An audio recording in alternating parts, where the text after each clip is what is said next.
Hello everyone, welcome to RK tutorial. So guys, ఈరోజు మనము daily current affairs మరియు జీకేలో భాగంగా 8 ఆగస్ట్ 2024కు సంబంధించినటువంటి ఈ మోస్ట్ ఇంపార్టెంట్ కరెంట్ అఫైర్స్ని ఈ వీడియోలో చూడబోతున్నాము. సో గైస్, మొదటిసారి ఎవరైనా మన ఛానల్ చూస్తున్నట్లయితే తప్పకుండా సబ్స్క్రైబ్ చేయండి. అంతేకాకుండా చిన్న లైక్ చేసి మన ఛానల్కి సపోర్ట్ చేయండి ఫ్రెండ్స్, ఓకేనా? సో మీరు లైక్ చేయడం ద్వారా మరికొంతమందికి మన వీడియో రీచ్ అయ్యేటువంటి అవకాశము ఉంటుంది, ఓకేనా? లేట్ చేయకుండా కంటెంట్లోకి వెళ్దామండి. Question number 1.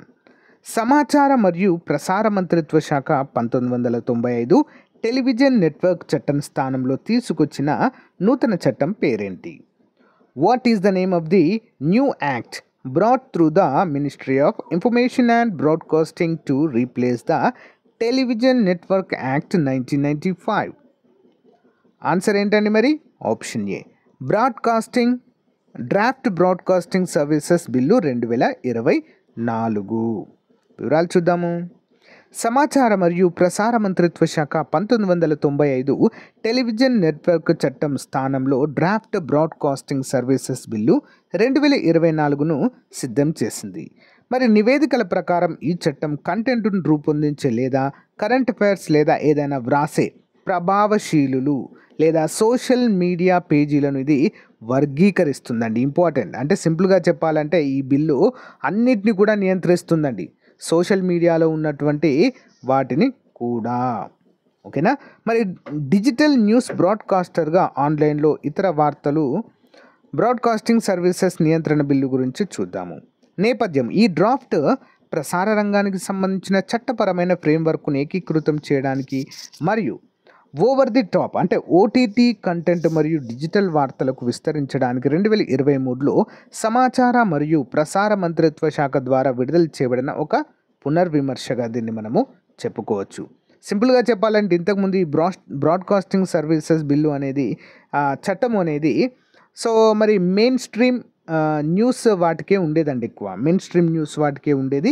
ఇప్పుడు ఏమైందంటే మొత్తం డిజిటల్ కంటెంట్ యూట్యూబ్లో కావచ్చు, ఫేస్బుక్లో కావచ్చు, ఇన్స్టాలో కావచ్చు, న్యూస్ ఎక్కడైతే పెడతారో ఖచ్చితంగా మనము ఈ చట్టాన్ని అయితే ఖచ్చితంగా ఫాలో అవ్వాలి అనేటువంటి ఒక నిబంధన తీసుకురావడం అయితే జరిగింది ఇక్కడ, ఓకేనా? ఇంపార్టెంట్ క్వశ్చన్ అండి, ఇది గుర్తుంచుకోవాలి. Next one. భారత సైన్యం ఇటీవల ఏ ప్రదేశంలో high altitude warfare Parvat Prahar mountain strike వ్యాయామం నిర్వహించింది? Indian army conducted high altitude warfare exercise Parvat Prahar mountain strike at which location? Answer option B అండి, లడక్. ఓకే, లడక్. వివరాలు చూద్దాం. భారత సైన్యం లడఖ్లో అత్యంత ఎత్తులో ఉన్న యుద్ధం మరియు కార్యకలాపాలపై దృష్టి సారించి వ్యూహాత్మక సైనిక విన్యాసమైన పర్వత్ ప్రహార్ను నిర్వహించింది. భారత్ చైనా సరిహద్దుకు సమీపంలో ఉన్న ప్రాంతంలో సైన్యం యొక్క సంసిద్ధత మరియు ప్రభావాన్ని కొనసాగించడానికి వ్యాయామం చాలా కీలకంగా మారడాన్ని మనము చూడవచ్చు. హై ఆల్టిట్యూడ్ వార్ఫేర్పై దృష్టి పెట్టండి అనేది చూద్దామండి. మరి పర్వత ప్రహార్ మౌంటైన్ స్ట్రైక్ వ్యాయామం తూర్పు లడక్ వంటి ప్రాంతాలలో కనిపించే పర్వత మరియు కఠినమైన భూభాగాలను నొక్కి చెబుతుంది. అంటే యుద్ధం ఏమైనా సంభవించినప్పుడు కూడా మరి అలాంటి ప్లేసెస్లో మనం ఏ విధంగా సర్వైవ్ అవ్వాలి, ఏ విధంగా మనము యుద్ధం అనేది చేపట్టాలి అనేటువంటి అంశాలు అన్నింటిని పైన కూడా ఈ యొక్క మౌంటైన్ స్ట్రైక్ వ్యాయామం అయితే తెలియజేస్తుందండి, ఓకేనా?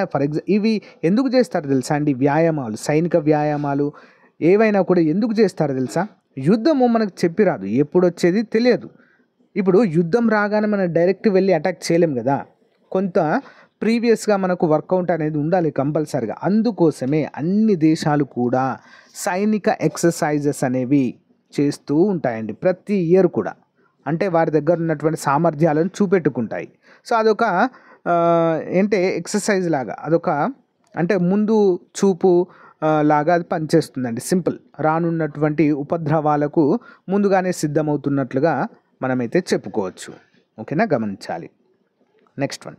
స్థానిక సంస్థల్లో పోటీ చేసే అభ్యర్థులకు 2 పిల్లల నిబంధనను రద్దు చేస్తూ ఇటీవల నిర్ణయం తీసుకున్న రాష్ట్రం?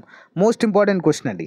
స్థానిక సంస్థలు అంటే ఈ యొక్క పంచాయతీరాజ్ సంస్థలు ఉంటాయి కదా, సర్పంచ్గా కానీ, జిల్లా పరిషత్కి కానీ, మండల పరిషత్ కానీ పోటీ చేయాలంటే ఇద్దరు పిల్లలే ఉండాలండి, అంతే. ఇద్దరు పిల్లల కంటే ఎక్కువ ఉన్నారనుకోండి, మీరు అనర్హులండి, పోటీ చేయడానికి లేదు అందులో. మరి ఇలాంటి నిబంధన అయితే మనకు ఉండేదండి పంచాయతీరాజ్ వ్యవస్థలో. మరి దాన్ని రద్దు చేస్తూ ఇటీవల సంచలన నిర్ణయం తీసుకున్న రాష్ట్రము. Which state has recently taken the decision to abolish the two-child rule for candidate contesting in local bodies? Answer Andhra Pradesh అండి. ఓకేనా, మన తెలుగు రాష్ట్రమే ఈ యొక్క నిర్ణయం తీసుకోవడాన్ని చూడవచ్చు. రాష్ట్రంలో సంతానోత్పత్తి రేటు తగ్గుతున్న నేపథ్యంలో స్థానిక సంస్థల ఎన్నికల్లో పోటీ చేసేందుకు ఇద్దరు పిల్లల నిబంధనను రద్దు చేస్తూ ఆంధ్రప్రదేశ్ ప్రభుత్వం నిర్ణయం తీసుకుంది. ఆగస్టు 7న ముఖ్యమంత్రి ఎన్ చంద్రబాబు నాయుడు అధ్యక్షతన జరిగిన రాష్ట్ర మంత్రివర్గ సమావేశంలో ఈ నిర్ణయం తీసుకున్నారు. పట్టణ స్థానిక సంస్థల ఎన్నికల నుండి ఎవరు నిరోధించబడ్డారు చూద్దాం. ఇద్దరు పిల్లల కంటే ఎక్కువ ఉన్న వ్యక్తులు ఎన్నికల్లో పోటీ చేయడాన్ని నిషేధిస్తూ 1994లో ఆంధ్రప్రదేశ్ మున్సిపల్ కార్పొరేషన్ చట్టం 1955 మరియు ఆంధ్రప్రదేశ్ మున్సిపాలిటీల చట్టం 1965కు చేసిన సవరణలను రద్దు చేసేందుకు మంత్రివర్గం ఆమోదం తెలిపింది. ఇద్దరు పిల్లల కంటే ఎక్కువ ఉన్న వ్యక్తులు పట్టణ స్థానిక సంస్థల ఎన్నికల్లో పోటీ చేయకుండా నిషేధించడం అయితే జరిగిందండి. ఇప్పుడు దాన్ని రద్దు చేశారు. ఎంతమంది ఉండని పిల్లలు మీరైతే పోటీ చేయవచ్చు. అసలు ఆ నిబంధన ఎందుకు పనిచేస్తుందండి? యూజ్లెస్ కదా, నన్ను అడిగితే అర్థం లేనటువంటిది అది. ఇద్దరు ఉంటుంది, ముగ్గురు ఉంటుంది, అసలు ఎవరు లేకుంటూ ఉంటుంది. సో పిల్లలు అనేది ఇక్కడ కరెక్ట్ కాదు. ఆ వ్యక్తి కరెక్ట్ ఉన్నాడా లేదా, స్టేబుల్ పర్సనా కాదా అనేది చూస్తే సరిపోతుంది. అర్హుడా కాదా, సింపుల్. అదొకటే మెయిన్గా చూడాలనే ఉద్దేశంతో మరి ఈ చట్టాన్ని అయితే రద్దు చేసింది ఆంధ్రప్రదేశ్ రాష్ట్ర ప్రభుత్వము. నెక్స్ట్ వన్, ఇటీవల మరణించిన సీనియర్ రాజకీయ నాయకుడు మరియు మాజీ ముఖ్యమంత్రి బుద్ధాదేవ్ భట్టాచార్య ఏ రాష్ట్రానికి చెందినవారు? Recently deceased senior politician and former chief minister Buddhadev Bhattacharya hailed from which state? Answer option A పశ్చిమ బెంగాల్ అండి. చాలా ఫేమస్ పర్సన్. పశ్చిమ బెంగాల్ మాజీ ముఖ్యమంత్రి సిపిఎం సీనియర్ నాయకుడు బుద్ధాదేవ్ భట్టాచార్య కోల్కతాలోని ఫామ్ ఎవెన్యూలోని తన నివాసంలో ఆగస్టు 8న కన్నుమూశారు. కొన్నేళ్లుగా క్రానిక్ అబ్స్ట్రాక్టివ్స్ పల్మనరీ డిసీజ్తో బాధపడుతున్న బుద్ధాదేవ్ వయసు 80. ఆయనకు భార్య మీరా, కుమార్తె సుచేతన అనేటువంటి వారు ఉండడం అయితే ఇక్కడ మనము చూడవచ్చు. భార్య, ఒక కూతురు అయితే ఉన్నారు. సో నెక్స్ట్ వన్ చూద్దాము. మరి బుద్ధాదేవ్ భట్టాచార్య అసలు ఎవరు? సో కోల్కతాలోని ప్రెసిడెన్సీ కళాశాల పూర్వ విద్యార్థి మిస్టర్ భట్టాచార్య పూర్తి సమయం రాజకీయాల్లో చేరడానికి ముందు పాఠశాల ఉపాధ్యాయుడు, ఎమ్మెల్యేగా మరియు రాష్ట్ర మంత్రిగా పనిచేసిన తర్వాత 2000 సంవత్సరంలో శ్రీ బసు పదవి విరమణ చేసే ముందు ఉప ముఖ్యమంత్రిగా ఎదిగి అంచెలంచెలుగా ముఖ్యమంత్రి పదవిగా కూడా చేపట్టడం అయితే జరిగింది. నెక్స్ట్ వన్, కేంద్ర ప్రభుత్వం ఆగస్టు 8న లోక్సభలో వాక్ఫ్ సవరణ బిల్లు 2024ను ప్రవేశపెట్టేందుకు సిద్ధమైంది. అయితే భారతదేశం మొత్తం మీద ఎన్ని ఎకరాల మీద ఆస్తులు విస్తరించి ఉన్నాయి? The central government is all set to introduce the Waqf Amendment Bill 2024 in the Lok Sabha on August 8th. But how many acres of properties are spread across India? Answer ఎంత అండి? మరి ఆప్షన్ బి అండి. 9.4 లక్షల ఎకరాల్లో ఈ యొక్క వాక్ఫ్ ఆస్తులు విస్తరించి ఉన్నట్లుగా తెలియజేశారండి. సో ప్రధాని నరేంద్ర మోదీ నేతృత్వంలోని ప్రభుత్వము ఆగస్టు 8న లోక్సభలో వాక్ఫ్ సవరణ బిల్లు 2024ను ప్రవేశపెట్టేందుకు సిద్ధమైంది. మైనారిటీల వారిగా వక్ఫ్ చట్టం 1995ను సవరించాలని ప్రతిపాదించే కొత్త బిల్లును లోక్సభలో ప్రవేశపెట్టనున్నారు. మరి వ్యవహారాల మంత్రి కిరణ్ రిజిజు 40కి పైగా సవరణలతో ప్రస్తుత వక్ఫ్ చట్టంలోని అనేక క్లాజులను రద్దు చేయాలని బిల్లు ప్రతిపాదించింది. మరి వక్ఫ్ బోర్డులను నియంత్రించే చట్టము ప్రస్తుత చట్టంలో ముస్లిం మహిళలు మరియు ముస్లిమేతరుల ప్రాతినిధ్యాన్ని నిర్ధారించడంతో పాటు అటువంటి సంస్థలలో విస్తృతమైన మార్పులైతే ప్రతిపాదించినట్లుగా కూడా తెలియజేశారు. మరి వాక్ఫ్ బోర్డు సవరణ బిల్లు 2024 అంటే ఏంటి? వాక్ఫ్ బోర్డులో 2 ముస్లిం మహిళలు మరియు 2 ముస్లిమేతర సభ్యులను చేర్చాలని బిల్లు ప్రతిపాదించింది.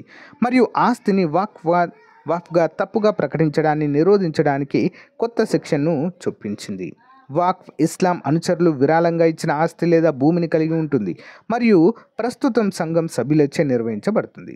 వాక్ఫ్ బోర్డులు ప్రస్తుతం భారతదేశం అంతటా 9.4 లక్షల ఎకరాల్లో విస్తరించి ఉన్న 8.7 లక్షల ఆస్తులను నియంత్రిస్తుంది. దీని విలువ 1.2 లక్షల కోట్లు అంటూ ఈ యొక్క బిల్లులో మెన్షన్ చేశారు.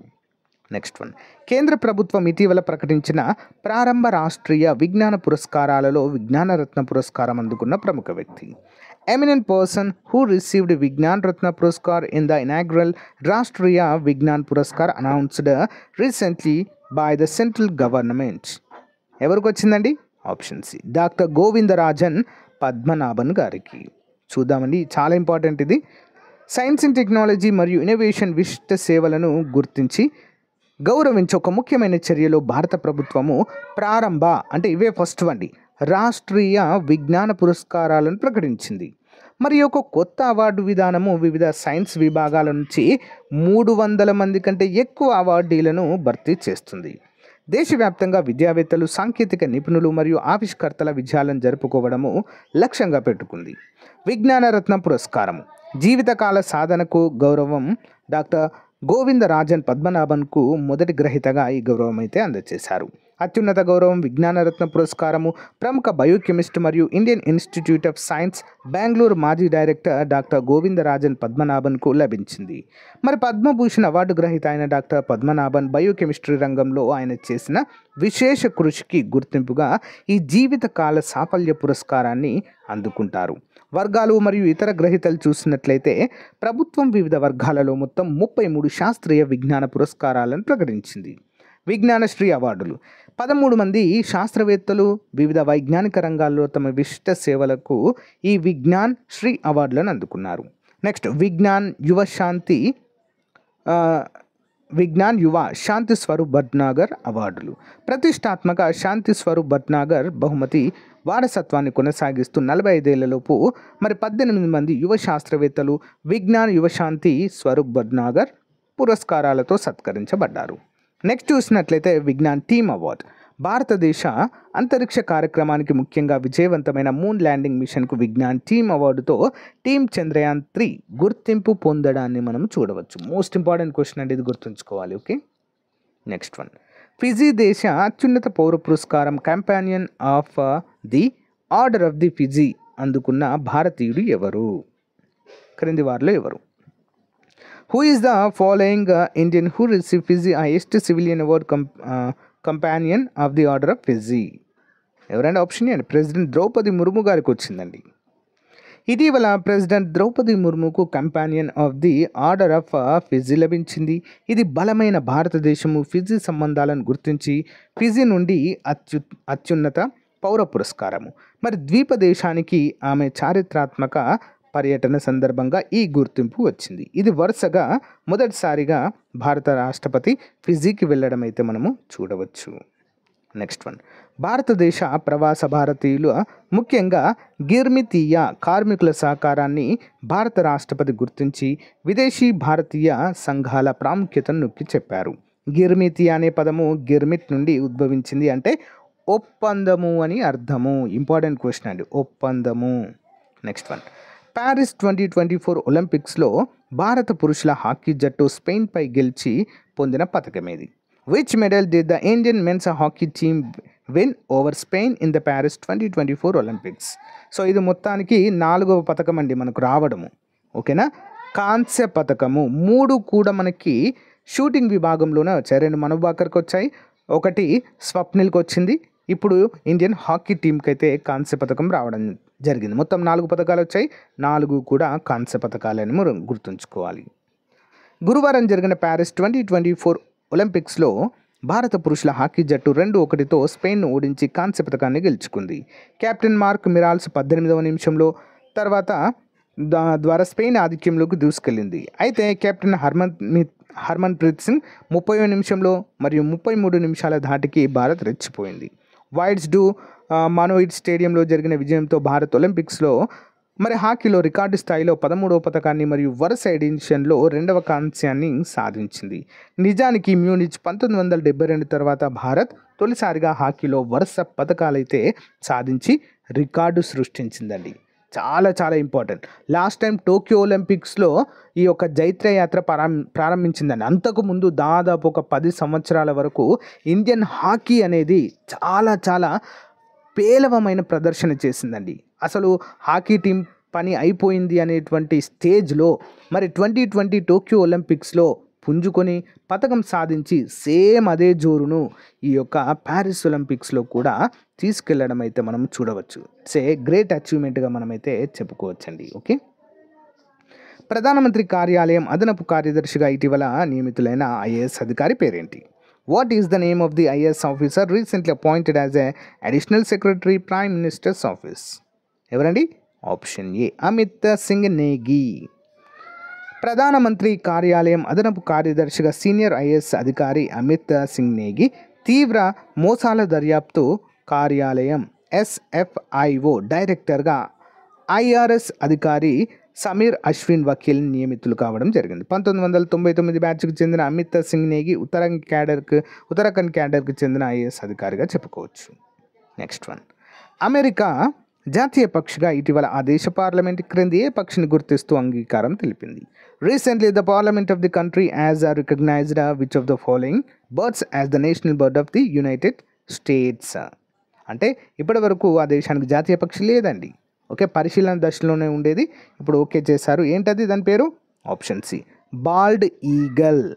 ఓకే, అమెరికా జాతీయ పక్షిగా బాల్డ్ ఈగల్ను గుర్తిస్తూ ఆ దేశ సెనెట్ కీలక నిర్ణయం తీసుకుంది. దాదాపు 240 ఏళ్లుగా ఈ పక్షిని అమెరికాలో అధికార చిహ్నంగా వాడుతున్న జాతీయ పక్షి హోదా మాత్రం ఇప్పటి వరకు దక్కలేదు.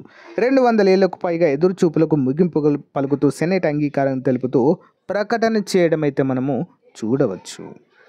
Next one, additional questions. ఇటీవల వార్తల్లో ఉన్న ఆస్ట్రా మార్క్ 1 క్షిపణి ఎలాంటి క్షిపణి? What kind of missile is Astra Mark 1 missile recently in news? Answer option B అండి, విజువల్ రేంజ్ క్షిపణి, దాడి గాలి నుండి గాలికి, అంటే ఎయిర్ టు ఎయిర్ మిసైల్ అండి. BVR మిసైల్ అంటారు దీన్ని, BVR air to air missile. Important question. Next one, ఇటీవల వార్తల్లో కనిపించే గ్లియోబ్లాస్టోమా అంటే ఏమిటి? What is the glioblastoma recently seen in news? Answer వచ్చేసి ఆప్షన్ ఏ అండి, మెదడు లేదా వెన్నుపాము క్యాన్సర్ రకం అండి ఇది. నెక్స్ట్ వన్, ఇటీవల మరణించిన యామిని కృష్ణమూర్తి ఏ రంగానికి చెందినవారు? Yamini Krishnamurthy who recently passed away was associated with which field? Options అండి, శాస్త్రీయ నృత్యము. ఇటీవల వార్తల్లో కనిపించే ఫోబిటోరా వన్యప్రాణుల అభయారణ్యం ఏ రాష్ట్రంలో ఉంది? Pobitora wild life sanctuary recently seen in news is located in which state? Option C Assam అండి. రైతుల నుండి అన్ని పంటలకు MSPతో కొనుగోలు చేసిన భారతదేశంలో ఇటీవల ఏ రాష్ట్రం మొదటి స్థానంలో నిలిచిందండి? కొనుగోలు చేసి MSP అండి. ఓకే, మినిమం సపోర్ట్ ప్రైస్ అంటారు, కనీస మద్దతు ధర అండి సింపుల్గా చెప్పాలంటే. ఓకేనా, భారతదేశంలో మొట్టమొదటిసారిగా కనీస మద్దతు ధరను ఉపయోగించి రైతుల వద్ద నుంచి మరి వ్యవసాయ ఉత్పత్తులు కొన్న మొదటి రాష్ట్రము. Which state recently became the first in India to buy all crops from farmers at MSP? Option A అండి, హర్యానా. సో గాయస్, ఇది రోజుకు సంబంధించిన మోస్ట్ ఇంపార్టెంట్ కరెంట్ అఫైర్స్ అండి. మీకు నచ్చింది అని అనుకుంటున్నాను.